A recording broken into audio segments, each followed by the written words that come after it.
Capítulo 16 del libro de los Hechos, y vamos a leer los versículos 16 al 34. ¿Están listos? Y dice así: aconteció que mientras íbamos a la oración, ¿quién es ese equipo que dice íbamos? Es Pablo, Silas, Timoteo. Ella no. ¿Quién recopiló Hechos? ¿Quién escribió Hechos? Lucas. ¿Ven? Este es el equipo misionero que va prácticamente avanzando. Y dice: aconteció que mientras íbamos al teatro, ¿no dice así? ¿Al estadio? Oh, a ver, déjenme ver, hermanos, me arreglo un poquito aquí. Mientras íbamos a la oración, nos salió al encuentro una muchacha que tenía espíritu de adivinación, la cual daba gran ganancia a sus amos adivinando. Esta, siguiendo a Pablo y a nosotros, daba voces diciendo: estos hombres son siervos del Dios Altísimo, quienes os anuncian el camino de salvación. Y esto lo hacía por muchos días, mas desagradando a Pablo, este se volvió y dijo al espíritu: ¿como no era una muchacha acaso? ¿No dicen los versículos antes que era una muchacha? Sí. ¿Y a quién se dirigió Pablo? Eso es importante, que usted vaya, que usted aprenda a desmenuzar esas letras, esas líneas que el Espíritu de Dios permite que estén registradas allí. Pablo se dirige al Espíritu y le dice: te mando en el nombre de Jesucristo que salgas de ella. Quiere decir que le habló al demonio de adivinación que tenía esta muchacha. Y salió en aquella misma hora. Mire qué poder, qué autoridad. Pero viendo sus amos que había salido la esperanza de su ganancia, prendieron a Pablo y a Silas y los trajeron al foro ante las autoridades. Y presentándolos a los magistrados, dijeron: estos hombres, siendo judíos, alborotan nuestra ciudad y enseñan costumbres que no nos es lícito recibir ni hacer, pues somos romanos. Y se agolpó el pueblo contra ellos, y los magistrados, rasgándoles las ropas, ordenaron azotarles con varas. Qué premio el que le dieron, ¿verdad? Después de haber dado mucho, los echaron en la cárcel, mandando al carcelero que los guardase con seguridad, el cual, recibido este mandato, los metió en el calabozo de más adentro y les aseguró los pies en el cepo. Quiere decir que ellos estaban encadenados no solamente de brazos, pero también de pies, a punto en que no se podían mover. Todas las horas, el día y la noche y el tiempo que ellos pasaron en la cárcel, pasaron sin poderse mover. Tremendo, ¿verdad? Versículo 25. Pero a medianoche, ¿cuándo ocurrió? Orando Pablo y Silas. ¿Será que ellos iban a vida abundante? Orando Pablo y Silas cantaban himnos a Dios y los presos los oían. Eso es muy especial, porque mucha gente que está alrededor de nosotros está encadenada, están en prisiones, y aunque usted no se dé cuenta, ellos van a estar expuestos al cántico de libertad que usted exprese, o a sus quejas, a su espíritu que reniega, a su actitud que reniega, o a un cántico que bendice y que libera sus almas. ¿Lo ven? Eso es importante. Pero ese no es el mensaje, esto es solamente así unas cápsulas que les estoy enviando. Versículo 26. Entonces sobrevino de repente un gran terremoto, de tal manera que los cimientos de la cárcel se sacudían, y al instante se abrieron todas las puertas y las cadenas de todos se soltaron. ¿Se da cuenta? La poderosa alabanza y la poderosa oración lo que ocasionó. Despertando el carcelero y viendo abiertas las puertas de la cárcel, sacó la espada y se iba a matar, pensando que los presos habían huido. Ahora eso es importante, porque si a nosotros nos hubiera pasado eso en la cárcel, Ni terminan de caerse las cadenas y ya estamos nosotros corriendo para la casa. Posiblemente, ¿no? Pero Pablo clamó a gran voz diciendo: no te hagas ningún mal, pues todos estamos aquí. Tremendo, ¿verdad? El poder de Dios cuando sobrecoge un lugar. Él entonces, o sea, el carcelero, pidiendo luz, se precipitó adentro y temblando se postró a los pies de Pablo y de Silas, y sacándolos les dijo: señores, ¿qué debo hacer para ser salvo? Ellos dijeron: cree en el Señor Jesucristo y serás salvo tú y tu casa. Otra vez volvemos a hacer reminiscencia del mensaje de que la salvación es únicamente por fe. Somos justificados por fe, por gracia en Cristo Jesús. Amén. Cree en el Señor Jesucristo y serás salvo tú y tu casa. Y le hablaron la palabra del Señor a él y a todos los que estaban en su casa. O sea que se los llevó a la casa. Y él, tomándolos en aquella misma hora de la noche, les lavó las heridas, empezó a mostrar gestos de conversión, gestos de salvación. Y enseguida dio este paso importantísimo para reafirmar y sellar nuestra decisión por Cristo. ¿Qué hizo? Se bautizó él con todos los suyos. Y llevándolos a su casa, les puso la mesa y se regocijó con toda su casa de haber creído a Dios. ¿Qué es el único requisito para bautizarse en agua? Creer en Jesús y confesarlo. Declarar que Él es el Señor de nuestras vidas. Hay quienes no lo hacen porque dicen: aquí yo todavía no sé, es que yo necesito otro año para ver. Pero si usted recibió a Jesús, Él ha entrado a su corazón y ha experimentado el nuevo nacimiento, el paso inmediato es bautizarse. Bautizarse. Muchas otras cosas después van a estar en su lugar, pero es un paso inmediato que damos de obediencia. Muy bien, quedamos entonces en el mensaje anterior, en que el Evangelio del Señor Jesucristo entró a Europa, ¿verdad?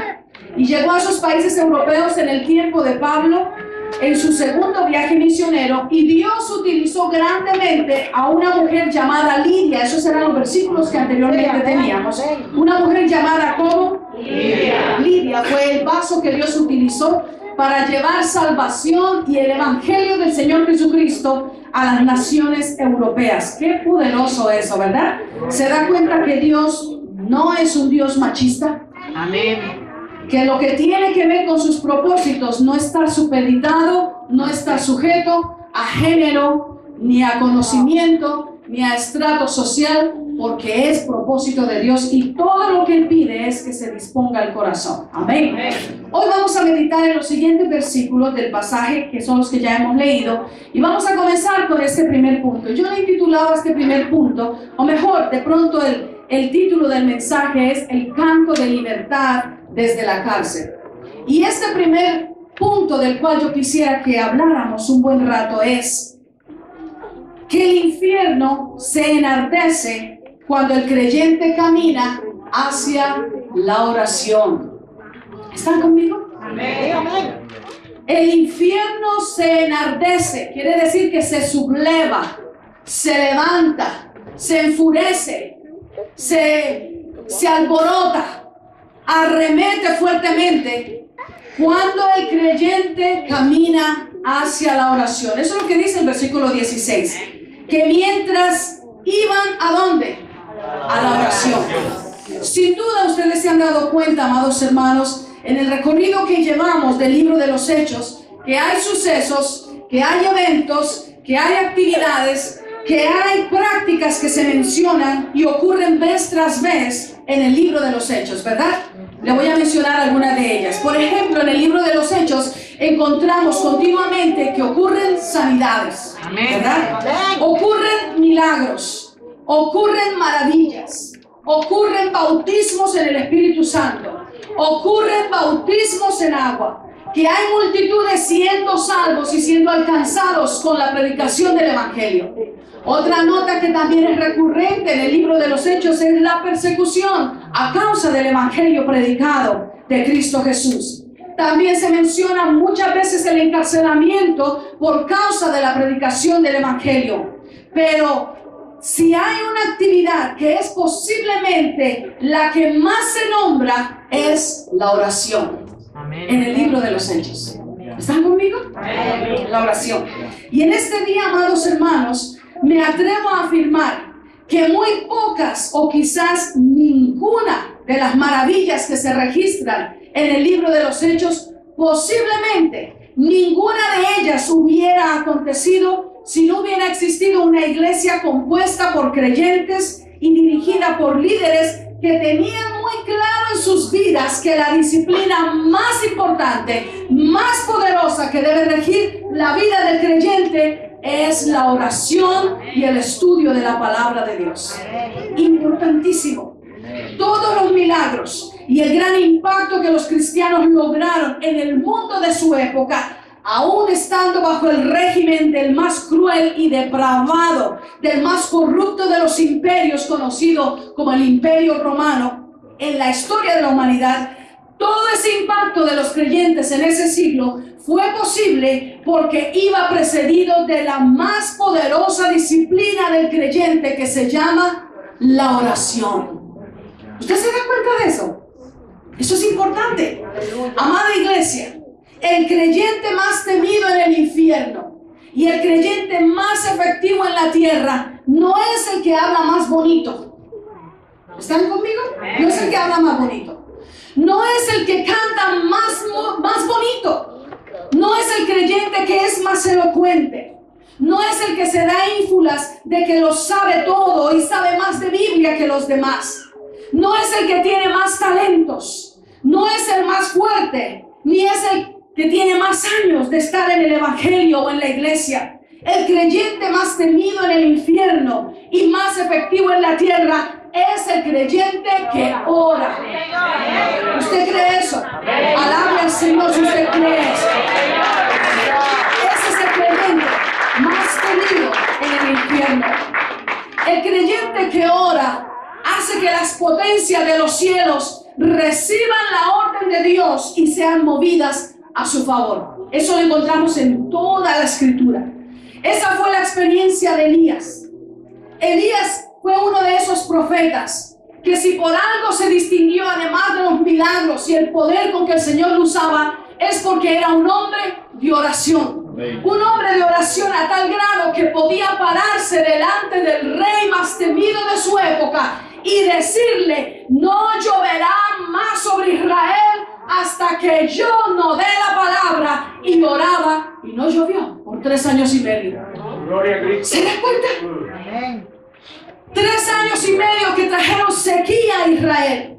Y todo el mundo estaba pereciendo y estaba viendo gran catástrofe en Israel. Pero Dios se encargó de darle al profeta Elías un arroyo para que él no muriera de sed, y de enviarle también progresivamente cuervos que le trajeran alimento, mientras toda la nación estaba en una sequía terrible y fatal. Él se presentó después delante del rey porque vino uno de los siervos a hablar con él. Y al encontrarlo, le suplicó que interviniera y que se presentara delante del rey. Y nuevamente este hombrecito de oración se levanta con poder, se levanta con autoridad y dice: va a llover, voy a orar a Dios y va a llover por mi palabra. Y la Biblia registra en el libro de los Reyes que efectivamente, cuando el profeta Elías ordenó y oró, los cielos comenzaron a oscurecerse, las nubes comenzaron a juntarse y a estrellarse unas con otras, al punto que el siervo de Elías empezó a correr y a decir: Señor, un gran torrencial se escucha, viene lluvia, porque un hombre de oración le creyó más a Dios y tuvo de parte de Dios la unción poderosa para que las potencias de los cielos recibieran la orden de Dios y se activaran en favor de la oración de un hombre. Alabado sea el Señor. Josué fue otro de los hombres famosos en oración. Un joven que comenzó a ser instruido y a ser entrenado, a ser adiestrado bajo el ministerio de Moisés.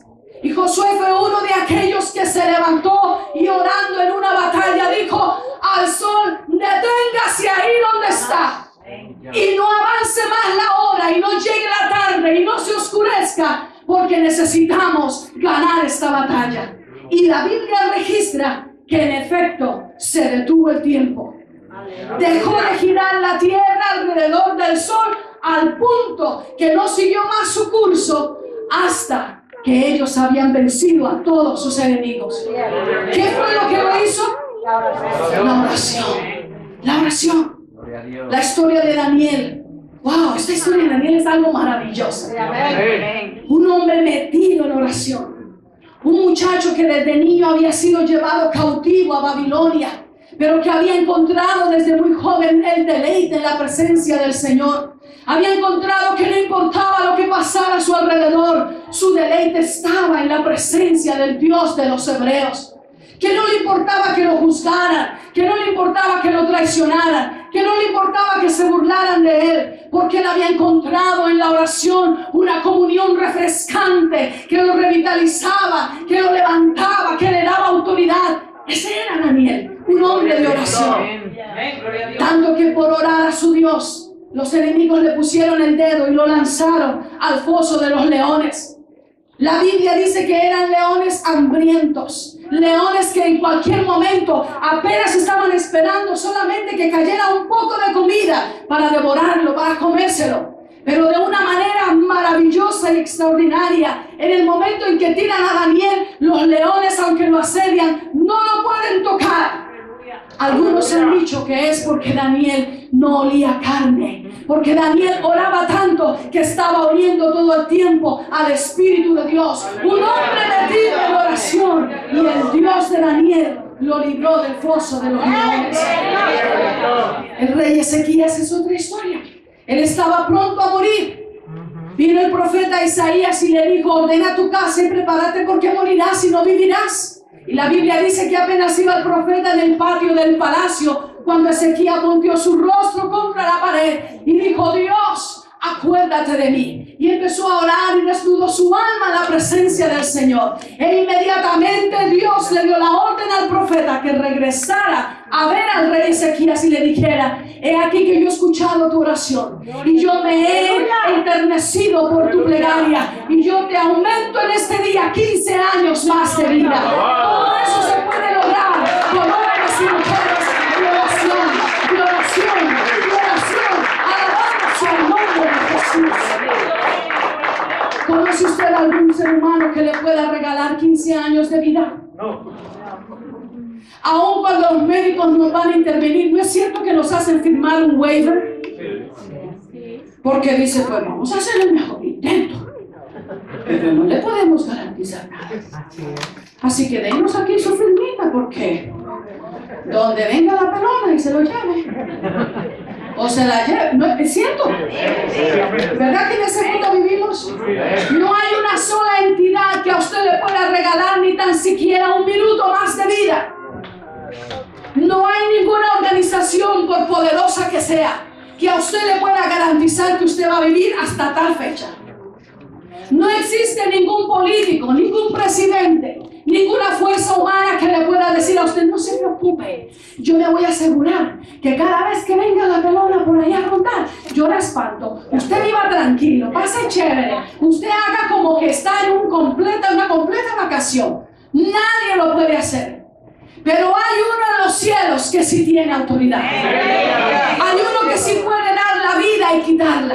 Él puede matar y Él puede dar vida. Él puede con un solo de sus soplos hacer vivificar el corazón moribundo. Y ese se llama Dios. Pero cuando Él obra en favor de su pueblo, Él obra en favor de un pueblo que ora, de un pueblo que está conociendo el deleite de la presencia de Dios, porque ora. Eso es algo maravilloso lo que le pasó a Ezequías. Que de la historia de Jonás, alguno puede pensar: bueno, pero es que para orar siempre hay que estar solo de rodillas o hay que ir al templo. No, aunque esto no es licencia para dejar de congregarnos, pero la Biblia nos enseña que Dios escucha desde el lugar donde tú ores. Jonás estaba en las profundidades del mar, en el estómago, en el vientre de un pez enorme, posiblemente una ballena. Y allí en lo profundo del abismo, en el océano, Jonás oró a Dios. Y luego declara diciendo: desde el fondo del Seol clamé, y mi voz oíste allí en tu santo templo. ¡Aleluya! Quiere decir que no hay una condición en un lugar donde usted eleve su voz a Dios y usted no tenga esta garantía que Dios lo va a escuchar. Alabado sea el nombre de Jesús. María, la madre de Jesús, era una mujer de oración. Era una mujer de tanta oración que la Biblia dice que cuando ella fue a visitar a Elizabeth, su parienta, que era la madre o iba a dar a luz a Juan el Bautista, dice que cuando Elizabeth escuchó el saludo de María, la criatura en su vientre se estremeció y Elizabeth fue llena del Espíritu Santo. Aleluya. Necesitamos más mujeres que oren, más hombres que oren, más jóvenes que oren, más hermanos líderes, una iglesia que se resuelva a orar y estar en la presencia de Dios. Si hay una necesidad inminente en la iglesia del Señor Jesucristo de este siglo XXI, es una iglesia compuesta por creyentes que conocen el tesoro, la riqueza, el poder que existe en la oración. Alabado sea el nombre de Jesús. Necesitamos ser más de ese pueblo de Dios que ora, que arrebata las almas, que puede dar una palabra de esperanza, una palabra de poder, que puede impartir sanidad al hablar, porque somos hombres y mujeres de oración. Lidia era una mujer de oración. ¿Se acuerda el capítulo que leímos anteriormente, los versículos? Donde ella escuchó del Evangelio de Jesús cuando estaban en la oración. Pablo era un hombre de oración. Juan era un hombre de oración. Y Jesús, nuestro precioso maestro, pudo haber dicho: si yo soy el Hijo de Dios, no tengo que orar, no necesito orar. Él era corporalmente la plenitud de toda la deidad. Amén. Pudo haber dicho: no oro, igual soy santo. Pero Jesús era un hombre de profunda oración. Amén, amén. Amados hermanos, las potencias en los aires y en los cielos reciben la orden de Dios y son estremecidas y se mueven en favor de los creyentes que oran. Amén.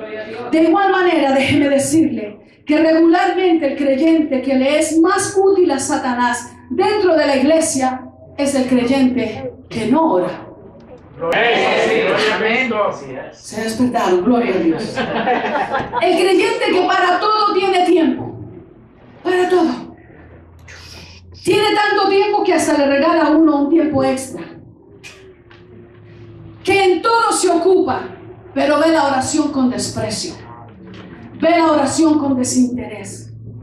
Ve la oración como algo secundario y aburrido. Y ese creyente termina siendo tierra fértil. Diga conmigo: tierra fértil. Tierra fértil para el pecado. La palabra no cae en su corazón, ni echa raíces, ni germina para traer fruto, porque no ora. Es más, uno dice una cosa predicando y alguien en la mente le está predicando otro mensaje. Y dice: pero mire lo que dijo la pastora. Y él fue el único que escuchó ese mensaje. Los demás escuchamos otro mensaje. Porque no ora. Y mientras está predicando la palabra, se levantan dardos y fortalezas del enemigo para derribar la efectividad de la palabra. Eso lo enseña la escritura. Dice que el enemigo levanta fortalezas en nuestra mente para que no sea efectivo el evangelio de Cristo en nosotros. Tremendo, ¿verdad? Y eso sucede en los creyentes que no oran. Se vuelven tierra fértil para el pecado, para las obras de la carne y para ser usados por el diablo. Otra vez el culto de oración. ¿Por qué no será que solo nos quedamos con el culto del domingo? A mí me gusta porque es que ahí sí hay música. Ahí cantan. Hasta Carlita hoy está en el grupo ayudando. Ahí sí. Pero el culto de oración, qué aburrido. Yo estoy convencida que las personas, los creyentes, que ven la oración como una actividad aburrida, desinteresados, secundaria, nada importante, es porque no saben lo que es orar. Tienen una idea religiosa de rezar, pero no saben lo que es orar. Orar es una delicia para el alma. Orar por equilibrio en nuestros ojos. Orar nos hace entrar al lugar santísimo, como llevados por el regazo en las manos del Señor. Orar es un deleite, es una disciplina libertadora. Orar es algo de lo que nosotros los creyentes no podemos prescindir. Podemos cortar muchas otras cosas, menos la oración. Posiblemente usted ha escuchado de un predicador que se llamaba Juan Knox. Él era un prominente predicador escocés en el tiempo de la Reforma, alrededor del siglo XVI. Y se hizo supremamente famoso y conocido por el calibre de mensajes que él predicaba. Los mensajes de Juan Knox regularmente revolucionaban a los oyentes. La gente escuchaba la palabra y quería ponerla por obra, hasta literalmente. Así de revolucionaria era la predicación de Juan Knox. Con su mensaje, él prácticamente revolucionó a toda Europa. Pero su fuerza consistía en su vida de oración, no en su elocuencia. Y de él, de Juan Knox, la reina María de Escocia dijo que le temía más a Juan Knox orando que a todos los ejércitos europeos juntos. Alabado el nombre de Dios. Eso es tremendo. Amén. Existe una anécdota de ese predicador que dice que en cierta ocasión él quería un templo. Eso existe en la biografía de él. Él quería un templo. Y él mandó a negociarlo, y parece que era la realeza los dueños, porque regularmente la realeza eran los dueños de las catedrales y de los templos en esa época. Y le pidieron algo así como $1 millón. Vamos a decir, ¿verdad? La cifra. Y él mandó la oferta a la realeza a decirles que les daba 100,000. Y la realeza empezó a reír. No, ¿cómo va a ser? Ellos no sabían quién estaba negociando el templo. Hasta que viene el agente de bienes raíces y le dice: ¿usted sabe quién es el señor que está queriendo comprar el templo para su iglesia, para su congregación? Y dicen que la realeza le dijo: no, ¿quién es? Y dijo: es Juan Knox. Y dijeron: no, entonces véndaselo por 100,000, porque si él comienza a orar nos toca regalárselo. Así es Juan Knox. ¿Cómo le da la gloria a Dios? Así era Juan Knox. Te preguntarás por qué la iglesia más grande del mundo no está en los Estados Unidos de América, ni está en Inglaterra, ni está en Alemania, está en Corea del Sur. ¿Por qué será? Porque en Corea del Sur, el líder y el pastor que es considerado más importante, más poderoso, el más respetado siervo de Dios, no es el que tiene la agenda llena de tantas invitaciones, ni el que hace semana tras semana un espectáculo en su iglesia. Es el hombre que se conozca como el hombre de más oración. Eso sucede en Corea del Sur. ¡Wow! Tenemos mucho que aprender de esa cultura, ¿no le parece? Amado hermano, el descenso y la caída del creyente comienza el día en que, en su opinión, algo supuestamente más importante toma el lugar y el tiempo de la oración. Se lo voy a repetir. El descenso y la caída del creyente comienza el día que en su mente el creyente dice: pero es que tengo esto para hacer, es más importante que la oración. Ahí comienza la ruta al descenso. La caída de Estados Unidos de Norteamérica comenzó alrededor de los años 60, cuando los cristianos comenzaron a afanarse por lo material. Eso fue en los años 60. Hacía apenas unos años estaban saliendo de la conocida la Gran Depresión de los años 20 y 30. Tenían más o menos 25 años a 30 años de haber salido y estaban entrando poderosamente y ampliamente a un auge económico en esta nación. Y los cristianos se dejaron contaminar, los creyentes que iban a las iglesias, y empezaron a afanarse por lo material y dejaron los templos vacíos el día del culto de oración para irse a trabajar haciendo horas extras y ganar más dinero. Como resultado, fue en esos años 60 que los hijos de cientos y miles de cristianos empezaron a sumergirse en la marihuana y en muchas otras drogas. Surgieron los famosos hippies de los 60. ¿Han oído de ellos? Varios de ellos están en posiciones políticas el día de hoy. Sí, es cierto. Es cierto, la historia lo registra. Es más, uno de ellos es conocido el día de hoy como el presidente de Estados Unidos y la persona política más influyente en la nación y hasta en el mundo entero. Se llama Bill Clinton. En los años 60, los hijos de los cristianos, muchos de ellos, al verse que ya no los llevaban a las reuniones de oración, ya la oración tomó un segundo lugar, porque el papá o la mamá necesitaba ganar más dinero, porque había que tener un carro mejor y mejores muebles, y había que remodelar la casa, muy parecido a lo que ha venido pasando unos años atrás que pasó, ¿se acuerdan? Entonces orar no era tan importante. Ir a la iglesia para orar no era importante. Dios tiene que conformarse con el culto que le damos el domingo, porque al fin y al cabo a veces tenemos esta actitud que cuando vamos a Dios, cuando vamos a la iglesia, le estamos haciendo un favor a Él. Santo. Y pues Dios, aguántese, el domingo todavía es mucho. Miren que esos cultos tan largos en Vida Abundante. No, hombre, mejor hay que ir a la iglesia episcopal que la misa de 45 minutos. Sí, hermanos. Los hijos de ellos comenzaron a experimentar la marihuana, el LSD, la droga, muchísimas cosas. Surgieron los hippies en los años 60. Las nuevas olas musicales del rock y del rock and roll, estilos diferentes de la música que empezó a surgir y a esclavizar más y más a la juventud y a la gente de su época. A la Casa Blanca por esa época entró el primer presidente católico que impulsó la inmoralidad y el adulterio abiertamente desde la oficina oval. Eso se lo debemos al señor presidente John F. Kennedy. La oración y la lectura de la Biblia fueron removidas de las escuelas y comenzó el descenso indetenible y la caída del gigante conocido como los Estados Unidos de Norteamérica. Y ha sido una marcha sin punto de retorno. La nación no ha vuelto a levantarse.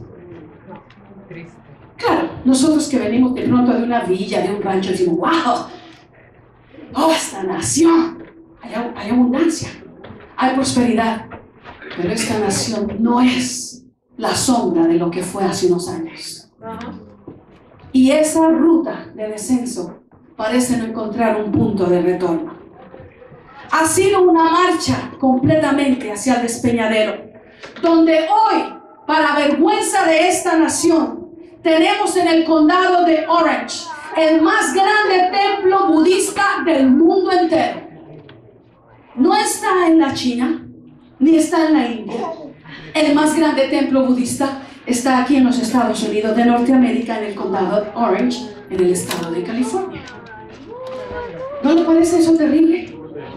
Donde hoy estamos viviendo prestado de la riqueza de China y de Japón. Y estamos viendo cómo nuestra generación languidece ante el más alto índice que se ha registrado en la historia de esta nación de enfermedades mentales. Esto es terrible, hermanos. Todo empezó el día que la iglesia cristiana dejó de orar para irse a hacer un overtime o para quedarse viendo el partido. Las lindas canciones y los conciertos multitudinarios nunca podrán generar la fuerza a la iglesia que solo en oración puede recibir. Los templos lujosos, los programas de diversión para atraer la gente, incluyendo las comidas, ningún cambio del corazón pueden garantizar. Y solo varones rendidos en el altar de oración podrán ver sus hogares prevalecer en medio del desastre. Solo mujeres, jóvenes y niños gimiendo ante el altar, pasando tiempo en oración, podrán permanecer en pie por recia que sea la tormenta. Solo líderes de oración podrán cosechar un fruto que perdure de toda su labor. Y solo una iglesia de oración pastoreada por hombres y mujeres de oración podrá ver la gloria de Dios caer sobre sus reuniones, transformando vidas, empoderándonos para vencer toda obra de maldad, permanecer y estar firmes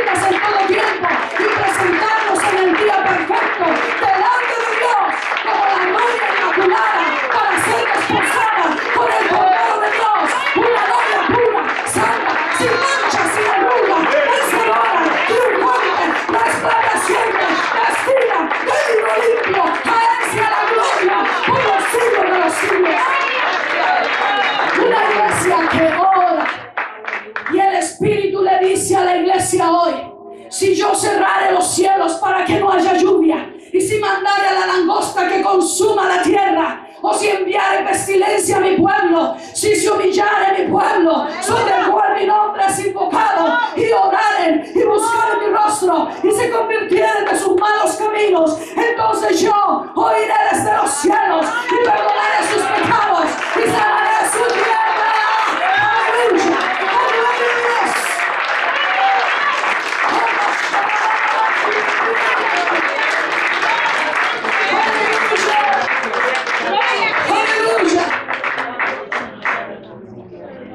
El creyente más temido en el infierno y más efectivo en la tierra es el creyente que ora. Sí, Señor, amén. Amén, gloria a Dios. Es tiempo de revisar nuestra vida. Amén. Es tiempo. Gloria a Dios, gracias, Señor. Porque otras cosas nos roban el tiempo de oración. Y no hablo solamente del culto de oración. Hablo de nuestro tiempo diario. En mi tiempo de devoción al Señor. De que no puedo vivir un solo día si no he pasado en su presencia.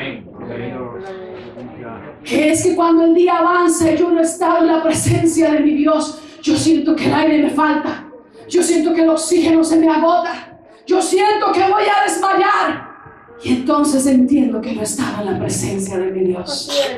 Es tiempo de revisar nuestra vida. ¿Cuándo fue la última vez que usted pasó una hora en la presencia de Dios? Usted solo. Usted solo. No en una vigilia. No en una reunión de oración congregacional. Usted solo. ¿Cuándo fue la última vez que usted humedeció el altar porque estaba tan quebrantado, tan compungido, estaba tan envuelto, tan estrujado en la presencia de Dios, que toda su fortaleza humana cayó al piso y usted se vio tal cual era en la presencia de Dios? ¿Cuándo fue ese día? ¿Cuándo fue la última vez que usted habló lenguas profusamente, adorando y santificando al Señor? ¿Cuándo fue la última vez que usted le dijo al Señor en su presencia, orando y gimiendo, bautízame, bautízame, bautízame? Yo anhelo ese regalo. ¿O es que ya nos acostumbramos tanto a vivir sin el bautismo que ni para qué lo mencionamos? Sí, hermanos. La iglesia, para ser efectiva, tiene que ser una iglesia que ora. Que ora en nuestras casas. Usted debe tener un lugar específico donde usted ora en su casa. Usted debe tener ese rincón donde usted y Dios pueden comunar. Y ustedes como que uno se funde en Él. Y usted escucha la voz del Señor. Y por eso hay discernimiento. Y hay luz en nuestros ojos. Por eso vemos cosas que nadie nos lo ha dicho. Porque el Espíritu nos muestra lo que ha de venir. En oración. Gloria a Dios. Pero a veces, tristemente, gritamos que Dios no habla, que Dios ya no se mueve, que ¿dónde están los milagros de Dios? ¿Por qué no pasan maravillas?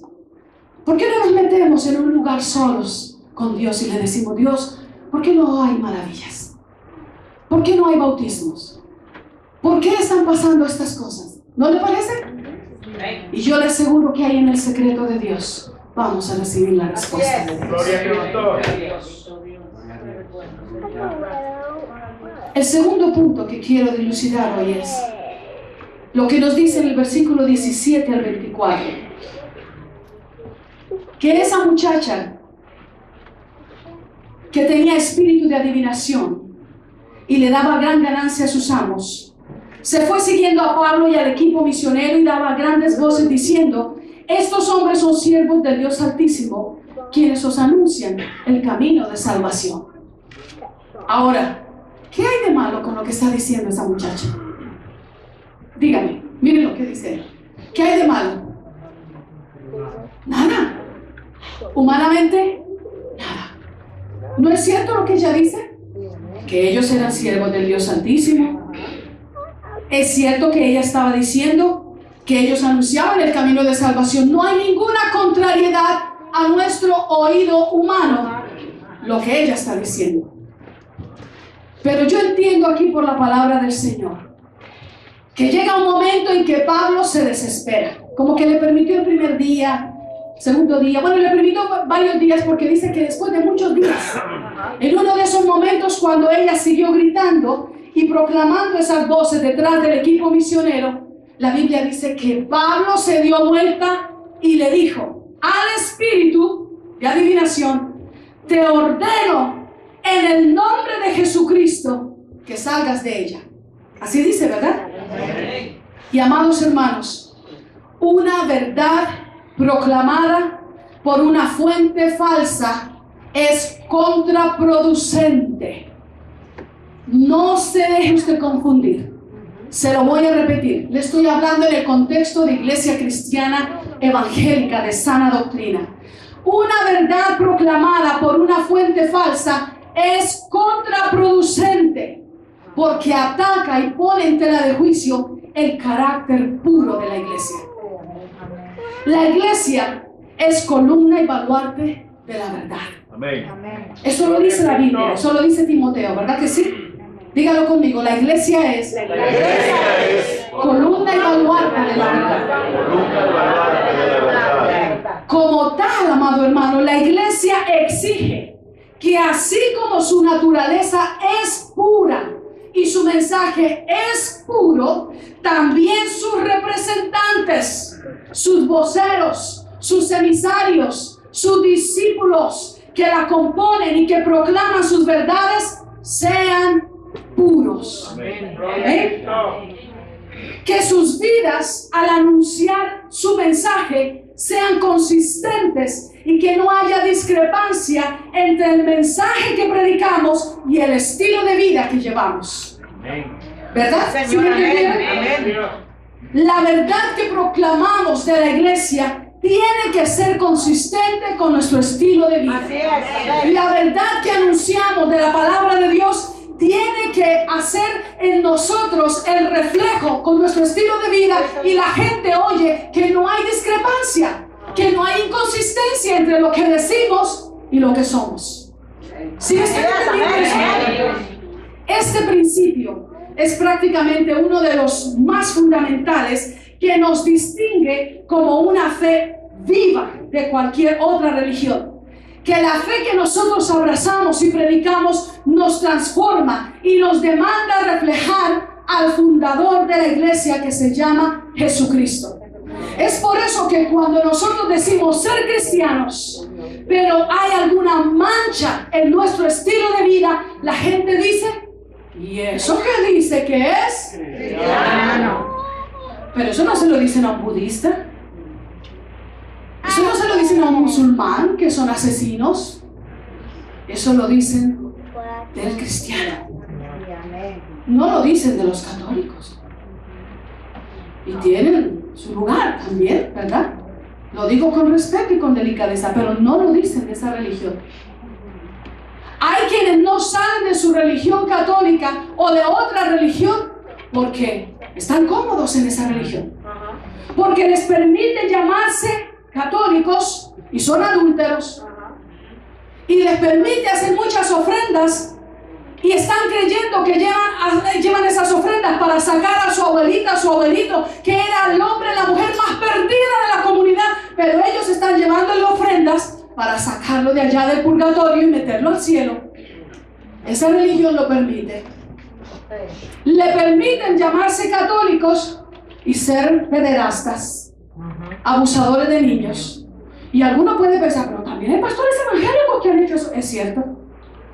Y hay supuestos llamados cristianos que lo han hecho, pero no lo permitimos. Amén.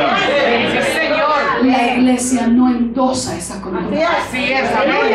La iglesia señala el pecado. Amén. Le ofrece medios y canales de restauración y de reconciliación con decoro y con dignidad al pecador. Pero si aún estando dentro de la iglesia insiste en pecar y quiere insistir en llamarse cristiano, la iglesia tiene parámetros en la Biblia por los cuales juzgar el pecado y ponerlo en evidencia. Sí, porque es la iglesia del Señor Jesús. Quiere decir que donde usted dice que usted es de la iglesia del Señor Jesucristo, la gente en su comunidad tiene que saber que usted habla como Jesús. Aleluya. Que sus prácticas reflejan a Jesús. Amén. Que su estilo de vida es como el de Jesús. Que donde usted se mueve, usted hasta huele a Cristo. Aleluya. Alabado sea el nombre de Jesús. Porque no somos una religión más. Nosotros no somos religiosos cristianos evangélicos. Nosotros somos discípulos de Jesús, el que fundó la iglesia cristiana evangélica. Y Él espera de nosotros como su iglesia, como su cuerpo, que donde usted y yo nos desplacemos, el resplandor de su gloria sea una evidencia en nuestra vida. Que cuando usted habla en lo público, usted también habla en lo privado.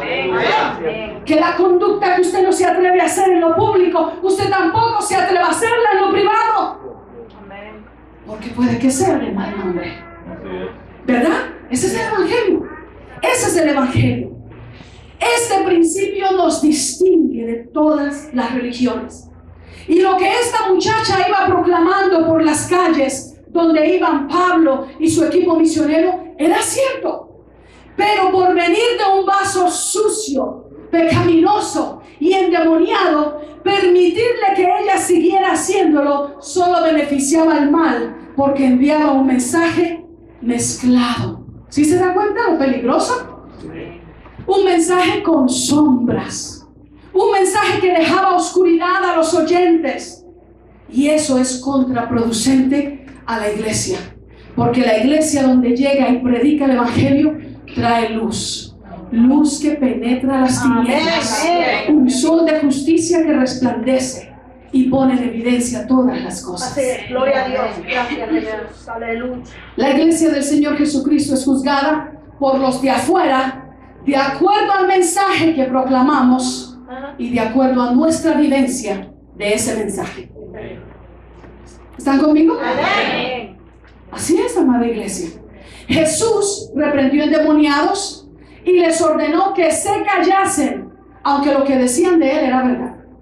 Marcos capítulo 1 dice, el versículo 21 en adelante, dice que Jesús entró a la sinagoga y comenzó a enseñar como quien tenía autoridad. Y los escribas y los fariseos y los maestros de la ley comenzaron a decir: ¡wow! Hoy sí se fajaron con ese predicador que invitaron. Ya estábamos aburridos de esa pastora, vos. Pero ese predicador de hoy, ¡wow! Y allí en la iglesia, en el culto, posiblemente cantando y haciendo palmas, había un endemoniado. Eso dice Marcos 1:21. Y cuando el endemoniado empezó a experimentar que la presencia del Señor Jesús le incomodaba, empezó a gritar y a decir: Él es el Hijo de Dios, el Hijo del Dios Altísimo, que tiene contra mí, que me atormenta. Lo que el endemoniado estaba diciendo era cierto, pero venía de una fuente falsa, sucia, contaminada. Y la verdad del Evangelio no puede ni admite mácula alguna. Es pura, es santa. Donde se espera que el mensaje que se predique se viva por aquellos que lo predicamos. Alabado sea el Señor. Y Jesús le dijo al endemoniado: ¡shh! ¡Cállate y sal de él! Y el hombre se estremeció y quedó libre. ¡Wow! Gloria a Dios. Unos capítulos más adelante sucedió lo mismo. Capítulo 5 de Marcos. Jesús va llegando a la región de Gadara y sale corriendo de entre los sepulcros el famoso endemoniado conocido como el endemoniado gadareno. Y se tiró a los pies del Cordero de Dios y le dijo: ¿qué tienes contra mí? ¿Que has venido a atormentarnos? Yo sé que eres el Hijo de Dios. Yo sé que eres el Hijo del Dios viviente. Óigame, los demonios saben quién es Jesús. Una vez Jesús reunido con los discípulos le dijo: ¿quién dicen los hombres que es el Hijo del Hombre? ¿Se acuerdan? Mateo 18. Y ellos comenzaron a hablar y decir: bueno, algunos dicen que eres Elías, otros que eres Jeremías, otros piensan que eres Juan el Bautista, que ha resucitado. Y estaban entre todos los discípulos queriéndole dar al maestro la respuesta más convincente e impresionante. Pero ahora Jesús los lleva un paso más allá y les dice a los discípulos: pero ustedes, ¿quién dicen ustedes que soy yo? Y ahí como que hubo un silencio tremendo porque nos esperaban esa pregunta. Hasta que finalmente Pedro interrumpió el silencio y dijo: tú eres el Cristo, el Hijo de Dios viviente. Aleluya. Y Jesús le dijo: bienaventurado eres Simón, hijo de Jonás, porque lo que acabas de declarar no te lo reveló sangre ni carne, sino mi Padre que está en los cielos. Y yo digo que sobre esa declaración edificaré mi iglesia, y las puertas del infierno no prevalecerán contra ella. Alabado sea Dios. Quiere decir que de los 12 solo uno más o menos pudo decir quién era Jesús, y lo dijo porque le vino como una revelación. Pero los demonios sí sabían quién era Jesús. ¿Están conmigo? Y los demonios querían lucirse y exhibirse. Y cuando vino ese endemoniado gadareno y se tiró a los pies del Cordero, le dijo así: ¿qué tienes contra mí que me atormentas? Tú eres el Hijo de Dios, el Hijo del Dios viviente. Y Jesús le ministró a ese hombre, le ordenó a los demonios que salieran, y aquel hombre quedó completamente restaurado, sano, fue hecho una nueva creación en la presencia del Cordero de Dios. Algunos de nosotros posiblemente humanamente hubiéramos admitido tal propaganda o tal publicidad, porque qué mejor que lo digan ellos, pero eso no funciona. Esa fórmula es contraproducente en el Evangelio del Señor Jesucristo, porque se espera que quien está emitiendo un mensaje, quien está declarando el mensaje del Evangelio, viva de acuerdo al mensaje. Amén. Le damos la gloria a Dios. Alabado sea el Señor. Se espera que así como el fundador de la iglesia es santo, asimismo se demanda que sus seguidores y sus proclamadores lo sean. La iglesia no necesita ni tolera que endemoniados estén dándole fama o publicidad, como tampoco puede permitir que supuestos llamados cristianos que insisten en vivir en pecado dentro de las iglesias gocen de privilegios o cargos que representen la iglesia, porque inmediatamente ponen en tela de juicio la veracidad del mensaje que predicamos y de la institución que somos. ¿Se da cuenta por qué no se puede permitir? Por eso la Biblia enseña que cuando haya en la iglesia alguno que se hace pasar por hermano, pero que no abandona su vida de pecado, después de llamarlo a corrección en privado y ministrarle para restauración, si aún insiste en su vida pecaminosa, debemos, de acuerdo a la Escritura, apartarnos del tal hermano, Sí, Señor. publicar su necedad y ni aún tocar sus ropas. Amén. Le voy a leer los pasajes. Mucho menos comunar con él comiendo es grave. ¿Por qué? Porque no hay ninguna comunión entre la luz y las tinieblas. No hay ninguna comunión entre Cristo y Satanás. De acuerdo a la Escritura, el tal se ha vuelto apóstata, negando la fe con sus hechos. Así es, amén. Segunda de Pedro dice esto, capítulo 2, versículo 12 al 14. Segunda de Pedro está hablando de falsos hermanos, falsos líderes, falsos maestros, falsos profetas. Segunda de Pedro, capítulo 2, versículo 12 dice: pero estos, hablando mal de cosas que no entienden, como animales irracionales, nacidos para presa y destrucción, perecerán en su propia perdición, recibiendo el galardón de su injusticia, ya que tienen por delicia el gozar de deleites cada día. Estos son inmundicias y manchas, quienes aún mientras comen con vosotros se recrean en sus errores. Tienen los ojos llenos de adulterio, no se sacian de pecar, seducen a las almas inconstantes, tienen el corazón habituado a la codicia y son hijos de maldición. Lo dice la Escritura. Sí, Señor. Judas, vamos a ir a Judas. Es exactamente la epístola de nuestro hermano Judas, hermano del Señor Jesucristo en la carne, y antecede Apocalipsis. Y mire lo que dice. Le voy a leer solo unos versículos. Judas, versículo 4. Otra vez está hablando en los pasajes donde advierte sobre falsos maestros, falsas doctrinas, falsos profetas, falsos hermanos metidos dentro de la iglesia. Y dice: porque algunos hombres han entrado encubiertamente, los que desde antes habían sido destinados para esta condenación, hombres impíos que convierten en libertinaje la gracia de nuestro Dios y niegan a Dios el único soberano y a nuestro Señor Jesucristo. Versículo 12. Estos son manchas en vuestros ágapes, que comiendo impúdicamente con vosotros se apacientan a sí mismos, nubes sin agua, llevadas de acá para allá por los vientos, árboles otoñales sin fruto, 2 veces muertos y desarraigados, fieras ondas del mar que espuman su propia vergüenza, estrellas errantes para las cuales está reservada eternamente la oscuridad de las tinieblas. Versículo 16 al 23. Estos son murmuradores, querellosos, que andan según sus propios deseos, cuya boca habla cosas infladas, adulando a las personas para sacar provecho. Pero vosotros, amados de vida abundante, tened memoria de las palabras que antes fueron dichas por los apóstoles de nuestro Señor Jesucristo, los que os decían: en el postrer tiempo habrá burladores que andarán según sus malvados deseos. Estos son los que causan divisiones, los sensuales que no tienen al Espíritu. Pero vosotros, amados, edificándoos sobre vuestra santísima fe, orando en el Espíritu Santo, conservaos en el amor de Dios, esperando la misericordia de nuestro Señor Jesucristo para vida eterna. A algunos que dudan, convencerlos; a otros salvad, arrebatándolos del fuego; y de otros tener misericordia con temor. Quiere decir, tenga misericordia, pero tenga mucho cuidado al relacionarse con ellos. Tener misericordia con temor, aborreciendo aún la ropa contaminada por su carne.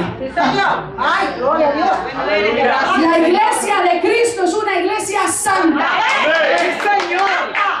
sin mancha, sin mancha. Está compuesta por hombres y mujeres imperfectos, sujetos a imperfecciones, lo sabemos, pero nunca cómodos con el pecado. El pecado no se enseñoreará de la iglesia del Señor. La iglesia tiene seguidores de Cristo que con pureza y santidad proclaman su palabra. Y si nosotros callamos, Dios hará que las piedras hablen, pero nunca permitirá que una fuente de mentira y de engaño se dé el lujo de representarlo, ni de dar apariencia que representa a su iglesia, porque Dios es veraz y su iglesia es columna y baluarte de la verdad. Y será mi Dios veraz y todo hombre mentiroso. Así dice la Escritura. Aleluya por los siglos del siglo. Aleluya. Gloria a nuestro Rey. Gloria a Jesús. Gloria a Jesús. Por eso Pablo no le podía pasar la mano suave. Gracias. Porque Aleluya. una verdad proclamada por una fuente falsa es contraproducente al carácter de la iglesia de Dios. Amén. Por último, hermanos, quiero hablarles de la libertad interior que trasciende las cadenas exteriores. Y son los versículos 25 al 34 del mismo capítulo 16 de los Hechos. La vida nos sorprenderá con aflicciones, tribulaciones, con desafíos. Ya los leímos esos versículos, ¿verdad? Ya los leímos. Nos sorprenderá con desafíos que tendremos que confrontar. Pero si en medio de esas luchas aprendemos, diga conmigo, nos imponemos. Porque es que a veces decimos, pero es que yo ¿cómo voy a orar en medio de tanto problema? Peor, ¿cómo voy a cantar en medio de esta situación? ¿Cómo voy a cantar? Pero la Escritura dice que estando ellos presos, atados, en la cárcel de más adentro, en lo más escondido, en lo más oscuro, con sus pies atados en el cepo, sin poderse movilizar por una causa injusta, estando ellos allí, oraban a medianoche. Aleluya. Y cantaban himnos al Señor. Gloria a Dios. Aleluya. A veces un cambio de clima nos quita el cántico, ¿verdad? A veces algo tan mínimo, a mí no, gracias a Dios, pero lo traigo aquí como una nota para ilustrar. A veces cosas tan mínimas nos quitan el cántico de libertad.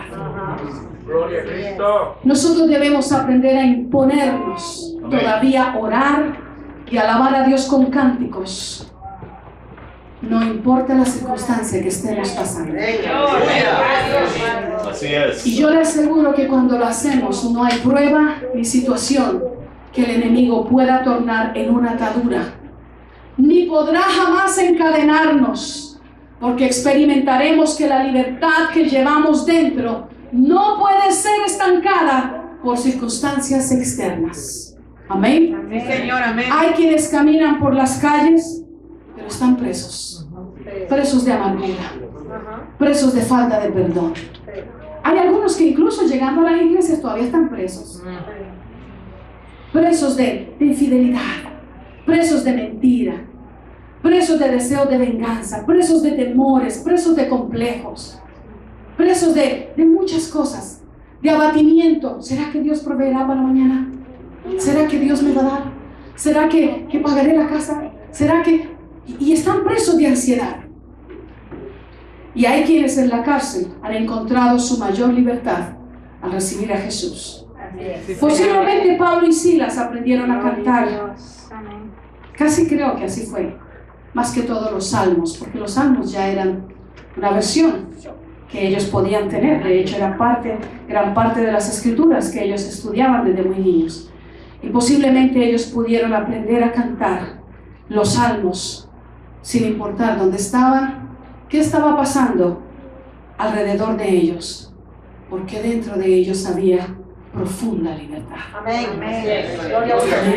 Gracias, Jesús. Aprendieron a cantar sin duda. Yo creo, ¿verdad?